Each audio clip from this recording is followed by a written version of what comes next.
মাইলটন school and কলেজে বিমান বিধ্বস্ত হয়ে অনেক শিশু মারা গেছে।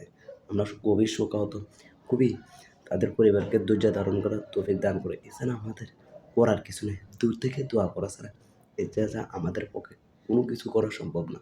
যে আমাদের এই যে বিমান বিধ্বস্ত হয়ে শত শত ছাত্র আহত হয়েছে, অনেক মানুষ নিহত হয়েছে, যেগুলো আমাদের টিভি মিডিয়া এখনো হাসপাতাল কর্তৃপক্ষ এখনো প্রকাশ করে।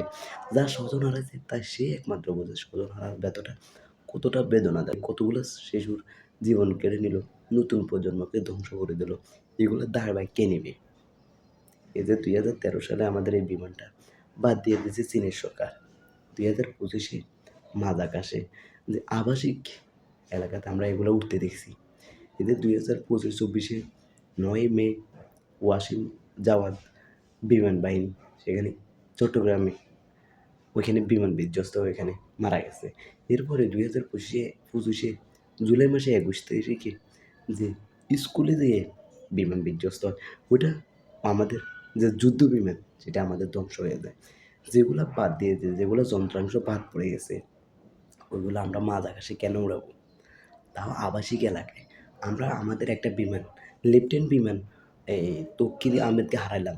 এরপরে 2024-এ আমাদের ওই ওয়াসিম জাওয়াদকে হারালাম। এরপরে আমাদের নতুন প্রজন্ম শিশুকে হারালাম। তাহলে এগুলো দায়ভার কে নেবে? সরকার নেবে? বাদ দিয়ে দিছে। এই যে আমাদের 2000, আমি একটা ভিডিওতে দেখলাম যে আমাদের 22-21, এরপরে 23-24 অর্থ বছরে আমাদের 10,000 কোটি টাকা বিমান বাহিনীকে দেওয়া হয়েছে। সেই এই বিমান বাহিনী আমাদের, যেগুলো আমাদের ওই উনি নাকি অবসরপ্রাপ্ত বিমান বাহিনীর প্রধান, উনি মানে হাজার হাজার কোটি টাকা মেরে দিছে। তার বোর জন্য 40 কোটি টাকা দিয়ে বাড়ি করছে, 60 কোটি টাকা দিয়ে সে বাইরের রাষ্ট্রে বাড়ি করছে। মানে এত হাজার কোটি টাকা দিয়ে আমাদের টাকা দিয়ে বিমান না কিনে সে সব দুর্নীতি করে ফেলছে। এগুলো কে নেবে? এর দায়ভার কে নেবে? এই সিন্ডিকেট মারানি থেকে দেশকে কখনো রক্ষা পাবে না। কালকে দেখলাম যে এই মিরপুর স্টেডিয়ামে খেলার জন্য গেছিলো যে দর্শকরা, এই 40 টাকার পানির বোতল 100 টাকা, 40 টাকার পানির বোতল 100 টাকা জিজ্ঞেস করলো, ভাই 5 টাকা কম রাখা যাবে? ও না, রাখা যাবে না। ও কেন ভাই? ও রাখা যাবে না, রাখা যাবে না, নিলে নেন, না নিলে। মানে দেশটা কি মুখের মূল্য হয়ে গেছে? এখানে কি কেউ কি কথা বলার কেউ নাই? তা আপনাদেরকে বসানো হয়েছে একের পর এক চেয়ার, ওই চেয়ারগুলোতে বসাইছে যে জনগণের স্বার্থের জন্য, জনগণের জন্য কিছু করার জন্য, জনগণের উপকারী হওয়ার জন্য। ওরা জনগণ তো উপকারে জনগণের মানে নেচে হারে পড়ে দেয়। হ্যাঁ বলে আমরা তো করছি। এই যে আমাদের কোম্পানির সিমগুলো আমরা ব্যবহার করি, এই যে কোনো সিম, যে কোনো সিম ব্যবহার করে, অনেক মানুষ অনেক সিম ইউজ করে। এই যে আমাদের পকেটের টাকা খরচ করি, আমরা এমবি কিনি, মিনিট কিনি, এরপরে একেকজন একেকটা কিনি। তাহলে আমাদের মাস শেষ হলে তারা আমাদের এমবিগুলো কেটে, মানে তাদেরকে বাপের দেওয়ার টাকা আমাদের, এই টাকাগুলো আমাদের নিয়ে যায়। তাদেরকে বাপের থেকে এনে দিছে যে আমাদের সিমে ঢুকানোর জন্য আমরা মানুষের সাথে কথা বলতে না পারি না বা আমাদের এমবি ইউজ করতে পারি না, তারা মাস শেষ হওয়ার আগে নিয়ে চলে যায়। এগুলো কি কেউ নাই? এগুলো কি মা বাপ নাই?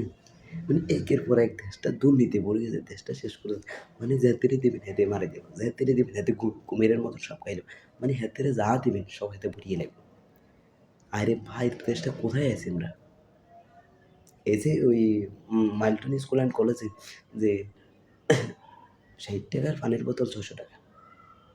এরপরে দিন আমাদের ওই টিভি মিডিয়াগুলো সাংবাদিক বাইরে গেছে যে আপনি বলেন যে এখানে 60 টাকার পানির বোতল 600 টাকা কীভাবে? সে বলে যে আমি বলতে, মানে হেতে এই দুনিয়াতে নেই, হেতে এই জগতে নেই। আপনি যে প্রশ্ন করছেন হেতে এই জগতে নেই, তাহলে কোন জগৎ আছে? এখন বলে তখন ফিরে যায়। মানে এগুলো মাথা ব্যথার কারণে এই যে ভারত সীমান্তে মানুষ মেরে ফেললো, এটা আবার সোশ্যাল মিডিয়া। এখন মাইলটন স্কুল অ্যান্ড কলেজের কয়েকদিন পর এই দেখবেন সাধারণ মানুষ শোকাহত দেখবেন বিভিন্ন জায়গায় পোস্টার লাগানো হয়েছে বিভিন্ন। কিন্তু এই দুর্ঘটনাটা কেন ঘটলো? এই দুর্ঘটনার কারণ কি? একমাত্র কারণ হচ্ছে সিন্ডিকেট মাদাচ্ছ। যতক্ষণ দেশ থেকে যাবো না ততক্ষণ এগুলো করতে থাকবে, ততক্ষণ সাধারণ মানুষ এগুলো বক্তব্য করতে হবে। এই যে স্টেডিয়ামে গেছে পানির বোতল, কিন্তু ওইখানে 40 টাকার পানির বোতল 100 টাকা। মানে না হলে তুই 5 টাকা বাড়তে নিবি, মানে তুই 100 টাকা নিয়ে গেলি, মানে এই দেশে থাকা যাবে না। এই দেশ থেকে বাইরে মানে বাইরে দেবেন, আপনি পাসপোর্ট করবেন, ওই পাসপোর্টও সিন্ডিকেট মারেনি। বিমানবন্দরে আপনি জিনিসপত্র আনতে দিবেন, ওই মাদার চোদার বাচ্চারা ওইখানেও সিন্ডিকেট করবে। মানে প্রবাসী যাইলে প্রবাসী যাইবেন, ওইখানেও আপনার সাথে আপনি আসবেন, ওইটাও শান্তি। আপনি কিছু পার্সেল করে পাঠান, ওই মাদার চোদার বাচ্চারা মনে হয় এত পাড়াই দিছে জিনিস, এভাবে হাতে প্যাকেট খুলি ওতে জিনিস কাটে গেলাম। একবার দেখছিলাম মোবাইল কিনছিল, দুইটা মোবাইল, একটা বাড়ির জন্য একটা, ওই মোবাইলটাও চুরি করে নিয়ে গেছে। মানে সিন্ডিকেট বিমানবন্দর মানুষ ঘরে থাকলে নিরাপদ না, বাইরে থাকলে নিরাপদ না, স্কুলে গেলে নিরাপদ না, আপনি কোথায় নিরাপদ? স্কুলে যাইলে আপনাকে বিমান বিমান বিধ্বস্ত আপনি মারা যাবেন, বাইরে গেলে মোবাইল নিয়ে যাবেন, চিন্তা করে আপনার শরীর আঘাত করবেন, ঘরে থাকবেন বিদ্যুৎ বিচ্ছিন্ন হয়ে আপনি মারা যাবেন। গাড়ি দেবেন, এই রাস্তা দিয়ে হাঁটতে দেবেন, এরপরে দেখবেন যে গাড়ি মেরে দিচ্ছে। মানে আপনি কোথাও শান্তি পাবেন। এমন এক দেশে বাস করতেছি আমরা।